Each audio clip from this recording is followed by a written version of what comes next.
함께 하나님 말씀 나누기를 원하는데요. 오늘 함께 나눌 하나님의 말씀 마가복음 2장 1절에서 5절 말씀입니다. 주보에는 좀 오타가 났죠. 네, 마가복음 2장 1절에서 5절 말씀입니다. 우리 함께 찾으셔서 짧은 본문이기 때문에 한 목소리로 읽도록 하겠습니다. 마가복음 2장 1절에서 5절 말씀입니다.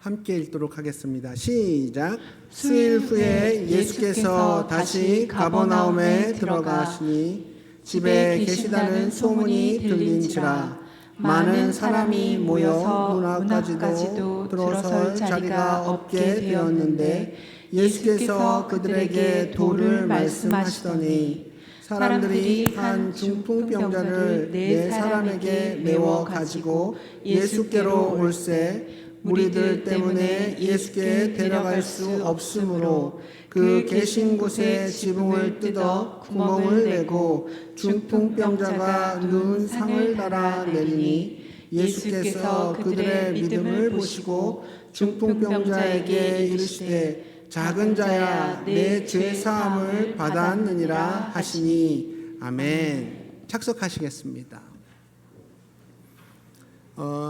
여러분, 우리 울산 성서침례교회의 비전의 말씀 기억하십니까? 네, 여기 붙어 있죠. 즐거워하는 자들과 함께 즐거워하고 우는 자들과 함께 울라. 로마서 12장 15절 말씀을 가지고 작년 말에 이렇게 비전 발표회를 했던 기억이 있습니다. 자, 그러면 여기서 가장 중요한 단어는 뭘까요? 즐거워하는 자들과 함께 즐거워하고 우는 자들과 함께 울라는 이 말씀에서 가장 중요한 단어 과연 뭘까요? 바로 그렇습니다. 함께라는 단어입니다. 만약에 누군가가 여러분이 함께하는 것만으로도 큰 힘을 얻는다 이렇게 고백하면, 어떤 누군가가 나를 향해서 나는 당신과 함께 있는 것만으로도 큰 힘이 됩니다, 아니 이렇게 고백한다면 여러분은 기꺼이 그 사람과 함께 해줄 마음이 있으십니까? 그 사람과 곁에 있어줄 그런 의향이 있으십니까? 그런 마음이 있으신 분 한번 손 한번 들어보시겠어요? 할렐루야, 아멘. 네, 사랑이 많으신 분입니다. 좋습니다. 이런 분들은 함께 한다는 게 얼마나 중요한 건지를 잘 알고 계시는 분들이에요. 우리 예수님도 십자가에 죽으시고 부활하신 후에 무슨 말씀을 하셨냐? 우리와 항상 함께 하시겠다고 말씀하셨습니다. 그래서 함께하는 사람은 바로 예수님을 닮아가는 사람들입니다. 예수님이 우리와 끝까지 함께 하신다고 하셨기 때문에 지체들과 함께, 교회와 함께하는 사람은 예수님을 닮아가는 사람이라고 말할 수가 있는 거예요. 이것이 교회 공동체가 힘들어도 함께 해야만 하는 이유입니다. 그런데 우리의 현실은 어떻습니까? 수많은 학생들이 수능만 끝나면 내가 교회와 함께 하겠다고 말합니다. 수많은 청년들은 내가 취업만 하면, 내가 결혼만 하면 교회 공동체와 함께 하겠다고 말합니다. 수많은 자매님들은 우리 아이가 초등학교에만 입학하면, 우리 아이가 대학 수능만 끝나면 교회와 함께 하겠다고 하고, 수많은 형제님들은 이번 프로젝트만 끝나면, 내 사업이 조금만 더 안정된 궤도에 올라가면 그때 교회에 나가겠다고 말합니다. 이렇게 많은 사람들이 내 삶에 여유가 생기기 전까지는 함께할 수 없다라고 생각합니다. 근데요, 이렇게 말씀하시는 분들 대부분이 어떤 줄 아십니까? 나중에 실제로 자신의 삶 가운데 어떤 여유가 생겨도 그분들은 함께하시지 않더라고요. 사실 함께 한다는 건 쉽지 않은 일입니다. 왜냐하면 함께 하려면 기본적으로 이타적인 사람이 돼야 되거든요. 다른 사람을 먼저 생각해야 된다는 겁니다. 함께 한다는 것 이 자체가 다른 사람을 먼저 생각하지 않고 먼저 생각해야 하고 배려해야지만 이게 가능한 일이기 때문에 그런 거예요. 그런데 오늘 본문에서는 힘들지만 우리가 함께 해야 할 이유가 있다고 말하고 있습니다. 과연 그 이유는 뭘까요? 이 시간 함께 나눠보기를 원합니다. PPT 넘겨주시고요. 자, 우리가 힘들어도 불편해도 왜 함께 해야 하는가? 우리 한 목소리로 읽어볼까요? 자, 시작. 내 믿음이 다른 누군가와 연결되어 있기 때문이다. 다시 한 번 더요. 시작. 내 믿음이 다른 누군가와 연결되어 있기 때문이다. 아멘. 비록 내 믿음이지만 그것이 그저 내 문제일 뿐만 아니라 이것이 다른 누군가와 상관이 있다는 거예요? 없다는 거예요? 있다는 겁니다. 얼핏 들으면 잘 이해가 안 가실 수도 있을 것 같아요. 아니, 내 믿음은 내 것이고 저 사람의 믿음은 저 사람의 믿음이지. 아니, 내가 믿음으로 내가 천국 가는 거고 우리가 각자의 믿음대로 천국에서 상급도 받는 건데 이게 뭔 소린가? 당연히 이렇게 생각하실 수도 있을 것 같아요. 근데 믿음은 내 믿음이기도 하지만 내 믿음은 공동체와 연결되어 있다는 이 사실을 여러분 반드시 기억하시기 바랍니다. 자, 우리 1절 말씀을 함께 읽어보실까요? 1절 말씀 시작. 수일 후에 예수께서 다시 가버나움에 들어가시니 집에 계시다는 소문이 들린지라. 아멘.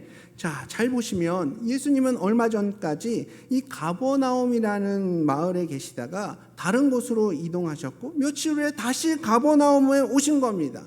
그러니까 이 말은 뭐예요? 가버나움에 자주 오셨다는 거예요. 그럼 며칠 전 가버나움에 오셨을 때 무슨 일을 하셨냐? 마가복음 1장을 보면 예수님은 열병으로 사경을 헤매던 베드로의 장모를 고쳐주셨고 귀신 들렸던 자들에게서 귀신을 내쫓아 주셨으며 병든 자들을 고쳐주신 사건이 얼마 전 가버나움에서 있었던 일들입니다.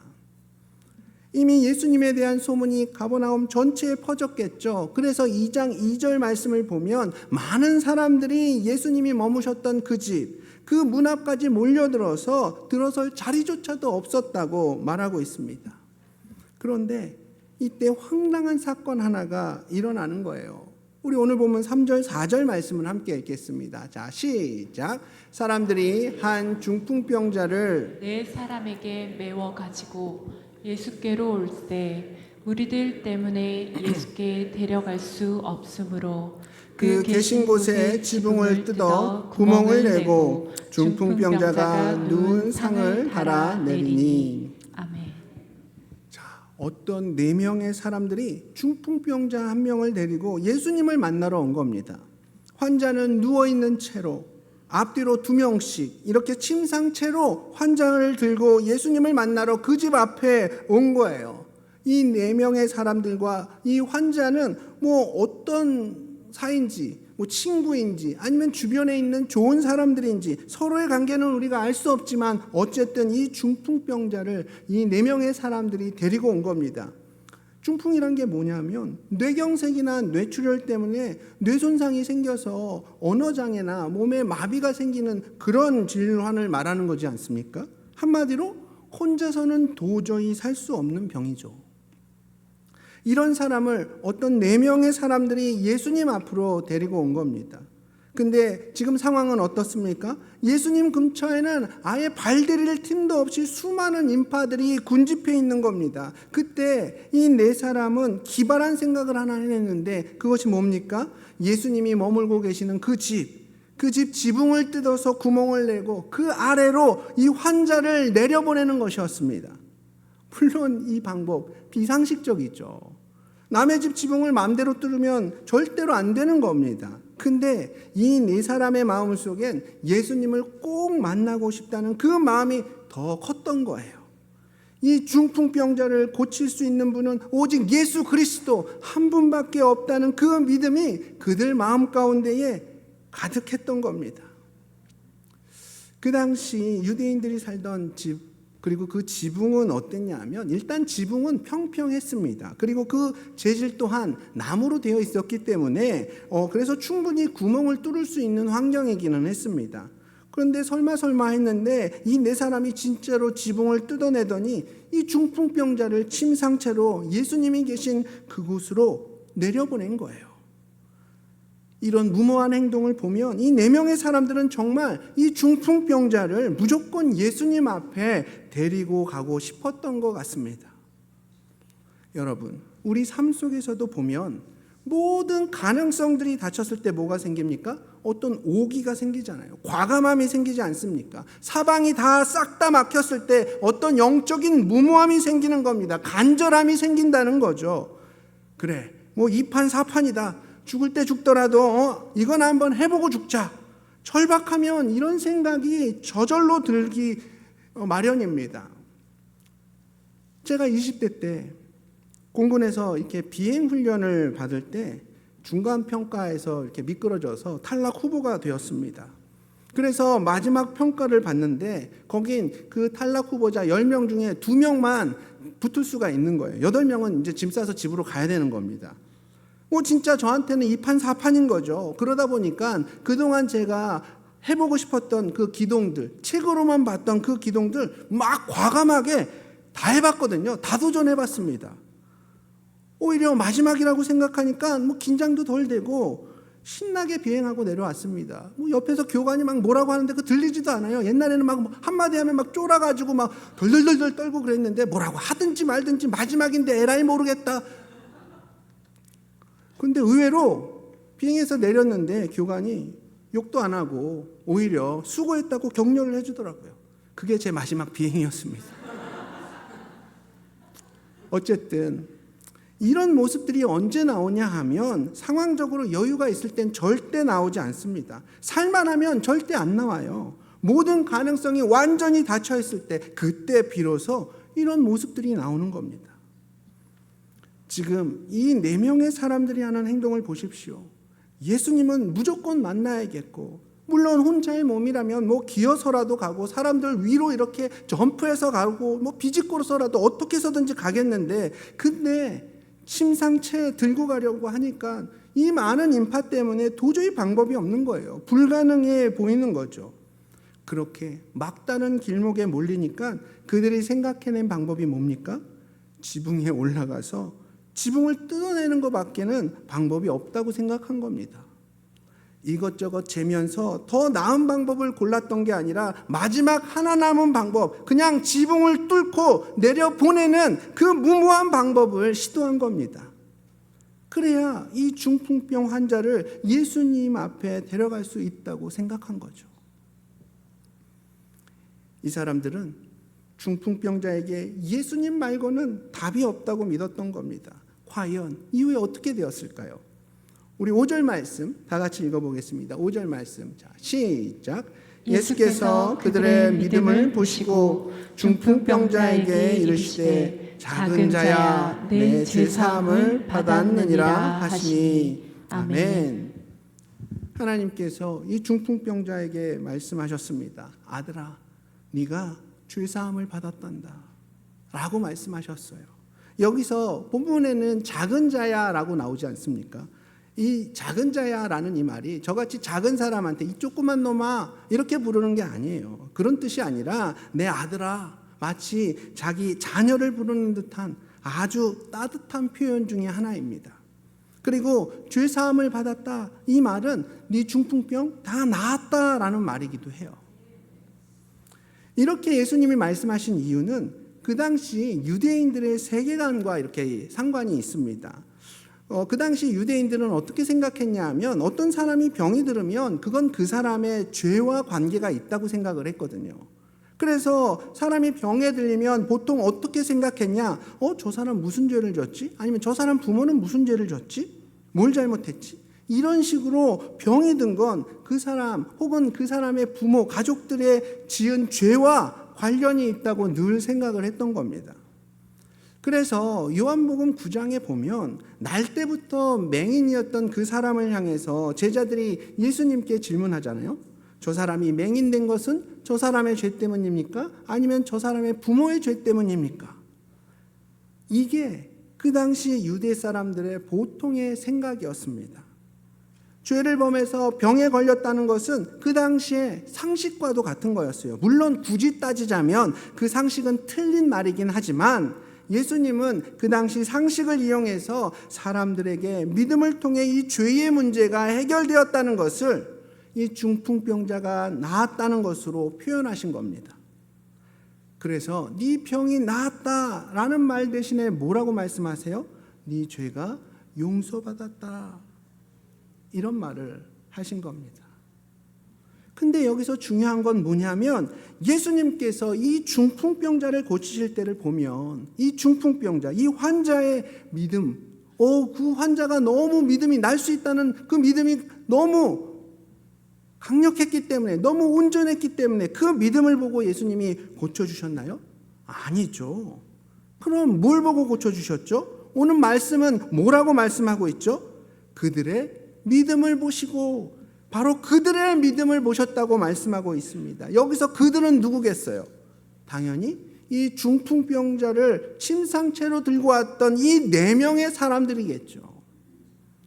이 4사람의 믿음을 우리 주님께서 보시고 이 중풍병자를 고쳐주셨다는 겁니다.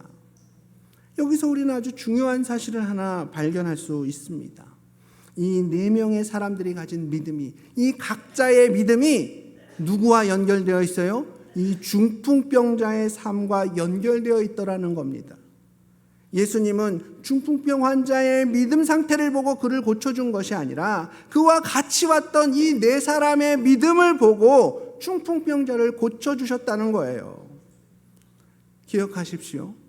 여러분, 한 사람 한 사람의 믿음은 여러분 각자의 믿음일 뿐만 아니라 다른 지체들의 삶의 질과도 연결되어 있다는 것을 여러분 꼭 기억하시기 바랍니다. 함께 따라해 보실까요? 나의 믿음은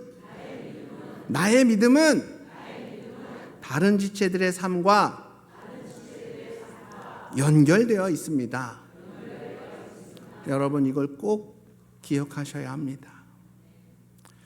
오늘 이 예배 자리에는 우리 이동명 부친께서 함께 예배를 드리고 계십니다. 저에겐 이 사실 하나만으로도 오늘 예배가 얼마나 감격이 되는지 모릅니다. 우리 부친께서 구원받으시고 늘 이 예배에 대한 갈망함이 있으셨고, 오늘 본문처럼 많은 가족들이 아침부터 분주하게 서둘러서 준비하셔서 몸을 제대로 가누지 못하시는 부친을 모시고 이 예배 자리까지 함께 나오신 겁니다.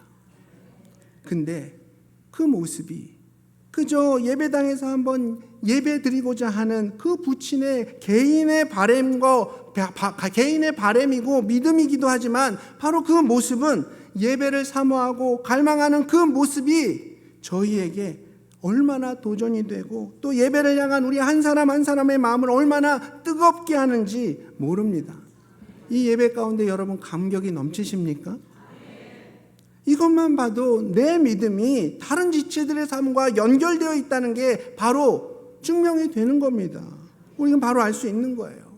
근데 때때로 우리가 잊고 사는 게 뭐냐면, 내 믿음으로 그저 내 삶만 지키면 된다고 생각할 때가 종종 있다는 겁니다. 아니, 내가 뭐 죄를 지었어요? 내가 뭘 잘못했어요? 그냥 각자가 자기 믿음만 잘 책임지면 된다고 생각합니다. 남한테 뭐라고 할 것 없이 너만 잘해, 너만 잘하고 우리 각자가 다 그런 생각 갖고 있으면 우리는 잘 되게 돼 있어.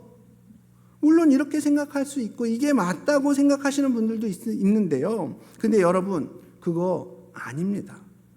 절대 그렇지 않습니다. 성경은 단 한 구절에서도 네 믿음이니까 너만 책임지면 된다, 너만 잘하면 된다, 그렇게 말한 적이 없어요. 언제나 저와 여러분의 믿음이 누군가를 살릴 것이고, 반대로 내가 너무 힘들 때는 또 다른 누군가의 믿음이 나를 반드시 살릴 것이라고 성경은 말하고 있습니다. 그럼 내 믿음이 다른 지체들을 살리고 다른 지체들이 나를 살리려면 과연 우리에겐 뭐가 필요할까요? 그렇게 서로를 살리고 서로가 함께 하려면 뭐가 있어야 할까요? 바로 행동이 있어야 합니다. 우리의 행동이 그 믿음을 뒤따라가야 합니다. 자, 우리 다시 한번 5절 말씀을 함께 읽어보겠습니다. 5절 말씀 시작. 예수께서 그들의 믿음을 보시고 중풍병자에게 이르시되 작은 자야 내 제사함을 받았느니라 하시니. 아멘. 자, 여기서 아주 중요한 동사가 하나 나오는데 그 동사는 뭐예요? 보시고라는 그 중요한 단어가 나옵니다. 예수님께서 그들의 믿음을 뭐 했다고요? 보시고, 이렇게 말씀하세요. 이 보시고가 엄청 중요한 단어거든요. 이 말의 뜻이 뭐냐면, 내 마음속으로만 간직하고 있던 그 믿음이 행동으로, 내 삶 가운데 행동으로 나타났다는 말입니다. 그저 내 마음으로만 결단하고 생각한 것이 아니라 내 삶의 어떤 행동으로 그 믿음이 드러났다는 거예요. 그래서 보시고라는 이 특별한 동사를 사용하신 거예요. 그럼 오늘 본문에서 이 네 사람의 믿음, 중풍병자의 병을 고친 이 네 사람의 믿음은 어떻게 나타났죠? 이 네 사람이 중풍병자를 집에서부터 예수님이 계신 그곳까지 메고 왔잖아요. 그들이 얼만큼을 이동했는지 우리는 알 수 없습니다. 중요한 건 이 네 사람은 믿음을 갖고 있었을 뿐만 아니라 그 믿음대로 행동했다는 겁니다. 왜요? 중풍병자와 함께하고 무엇보다 예수님과 함께하기 위해서 그랬던 거예요.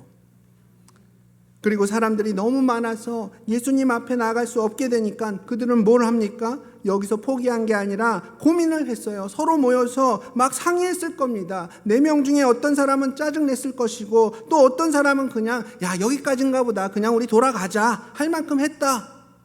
그냥 그 의견대로 돌아가 버렸다면 어떻게 됐을까요? 그냥 거기서 끝인 거죠. 이 이야기는 성경에 기록될 수 없는 이야기가 되었겠죠. 그런데 그 중에 한 사람이 이런 말을 한 겁니다. 야 우리 여기까지 왔는데 2판 4판이다. 그냥 지붕 한번 뜯어보자. 그렇게 해서 내려보자. 이렇게 딱 말했을 거예요. 그러자 남은 3명이 어때요? 그래 그거라도 해보자. 그래 해보자. 그러니까 4명이 함께 먼저 옥상으로 올라가서 침상을 끌어올립니다. 아니 그 당시에 뭐 사다리차가 있었던 것도 아니고 뭐 계단이 온전했을 것도 아니고 옥상으로 그 침상을 옮기는 것 자체도 너무 힘들었을 거예요. 그리고 지붕을 뚫고 다시 그 침상을 줄에 매달아서 내려 보냈던 겁니다. 1년의 이 모든 과정을 여러분 한번 상상해 보십시오. 이거 보통 일 아니었을 겁니다. 근데 우리 예수님은 이 모든 상황을 뭐라고 말씀하세요? 믿음이라고 말씀하십니다. 1년의 모든 행동을 믿음이라고 정의하면서 그 믿음을 봤다고 말씀하시는 거예요.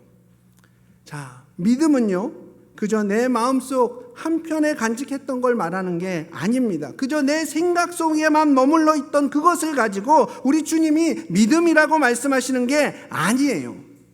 여러분, 하나님은 우리가 함께 땀 흘리고 수고하고 또 희생과 헌신으로 드러나는 그 믿음을 통해서 다른 누군가를 살리시는 겁니다. 그저 내 마음속에만 간직한 그 믿음으로 누군가를 살리시는 게 아니라 내 마음속에만 있던 우리의 믿음을 함께 밖으로 꺼냈을 때, 중요합니다. 내 마음속에 있었던 우리의 믿음을 함께 밖으로 꺼냈을 때 바로 그것을 통해서 우리 주님께서 일하신다는 거예요. 그렇기 때문에 우리는 힘들어도 함께 해야 되는 겁니다. 이 위대한 진리를 실천하시고 누군가를 살리시는 우리 모두의 믿음이 되기를 축복합니다. 사랑하는 여러분, 함께 한다는 것은 성경에서 너무너무 중요한 가치입니다. 마태복음 28장에서 주님께서도 내가 항상 너희와 함께 있으리라고 말씀하셨습니다. 너무 중요한 가치예요. 여러분의 믿음이 다른 사람의 삶과 연결되어 있다는 것을 명심하십시오. 함께하는 삶을 살기 위해서는 어떤 여유가 있어야 하는 게 아닙니다. 바로 희생과 헌신을 기꺼이 감당하는 실천의 모습이 있어야 합니다. 아무리 여유가 있어도 사랑과 희생과 헌신의 마음이 없다면 그거 절대로 함께할 수 없습니다. 결국 희생과 헌신의 자리로 나아가심으로 지체들과 함께 하시고 뿐만 아니라 더 예수 닮음의 자리로 나아가시는 저와 우리 모든 성도님들 되시길 축복하며 오늘 말씀을 마치도록 하겠습니다. 이 시간 우리 두 가지 초청의 자리로 함께 나아가기를 원하는데요. 첫 번째 초청입니다. 주님, 저도 주님과 함께 하기를 원합니다. 이 세상 가운데 내 생각대로 내 뜻대로 살아왔던 인생이지만 이제 그 삶으로부터 돌이켜서 주님과 함께 하기를 원합니다. 주님의 자녀로 거듭나길 원하오니 저를 도와주십시오. 저를 붙잡아 주십시오. 이렇게 고백하시는 분 계십니까? 손들어 표현해 주시면 여러분들을 위해 기도해 드리겠습니다. 여러분들에게 복음의 길, 구원의 길이 무엇인지 가르쳐 드리겠습니다. 하나님, 내가 주님의 자녀로 거듭나기를 원합니다. 저를 붙들어 주십시오. 이렇게 고백하시는 분은 손들어 표현해 주십시오. 하나님께 나갈 수 있는 유일한 길, 복음의 길을 여러분께 가르쳐 드리겠습니다. 두 번째 초청입니다. 주님, 내 삶이 녹록지 않아서 함께하는 것에 피곤함을 느끼고 함께하는 것에 참 어려움을 느꼈던 내 자신을 돌아보게 됩니다. 그러나 주님, 우리가 함께할 수 있는 이유들이 우리 안에 있음을 고백합니다. 나의 믿음이 누군가의 삶과 연결되어 있음을 기억하며 헌신과 희생의 자리로 내가 나아가기를 원합니다. 이렇게 결단하시는 분 계십니까? 손들어 표현해 주시면 여러분들을 위해 기도해 드리겠습니다. 여러분들의 그 결단을 통해서 우리 주님께서 일하시는 줄 믿습니다. 나의 헌신과 또 희생을 통하여서 누군가의 살리는 그 통로가 되어주시는 여러분 되기를 축복합니다. 네, 그 손 보았습니다. 우리 주님께서 여러분의 그 결단 앞에 일하실 줄 믿습니다. 네, 아멘. 아멘.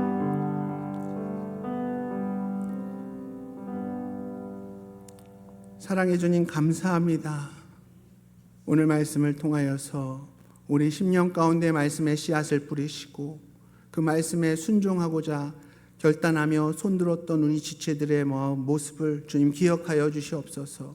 믿음이 그저 내 안에만 머물러 있는 것이 아니라 사랑과 희생의 모습으로 내 삶 가운데 드러나게 하시고 결국 나의 믿음이 우리 지체들과 연결되어 있음을 기억하며 그 헌신의 자리로 함께 나아가는 모든 지체들 될 수 있도록 주님 힘주시고 선하게 인도하여 주시옵소서. 이 시간 주심을 감사드리며 살아계신 예수님 이름으로 기도드렸습니다. 아멘. 이 시간 우리 오랜 시간 앉아 계셨는데 함께 찬양하심으로 말씀 앞에 반응하는 시간 갖기를 원합니다. 몸이 불편하신 분은 앉아서 찬양하셔도 괜찮습니다. 부담 갖지 마시기 바랍니다.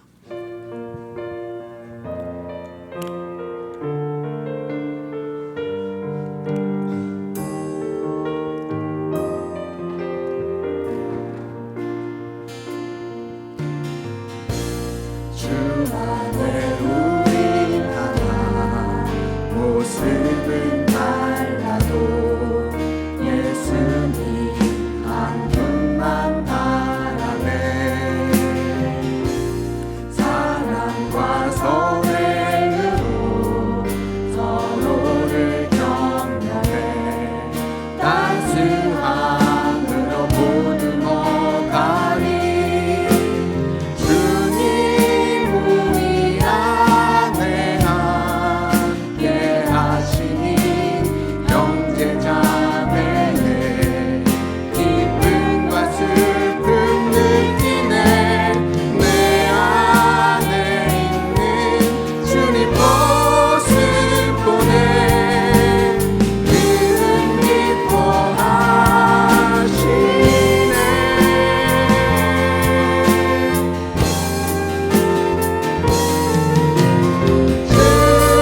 주님을 통해 계획하시니 부족한 입술로 찬양하게 하시니 주님을 통해 계획하시니 너를 통해 하시니 기대해. 그렇습니다. 우리가 정말 함께하는 그 자리로 나아가기를 원합니다. 그 길로 나아가는 것이 예수 닮음의 길이며 우리의 삶이 사명 가운데 살아가는 인생일로 확인되는 줄 믿습니다. 우리 마음 가운데 그동안 함께하지 못했고 또 함께하지 원하지 않았던 그 마음들 주님 앞에 내려놓고 기도하며 나가기를 원합니다. 주님, 나의 믿음이 다른 누군가와 연결되어 있음을 고백합니다. 주님, 내 안에 있는 그 믿음이 헌신과 사랑의 모습으로 표현되기를 원합니다. 내 안에 계신 성령을 통하여서 역사해 주시옵소서. 이렇게 주님 앞에 기도하며 나가겠습니다. 주님, 그렇습니다. 나의 심령 가운데에 주님의 엑소 주신 그 사랑과 또 헌신과 그 믿음의 모습들이 내 삶 가운데에 온전히 표현되어지기를 소망합니다.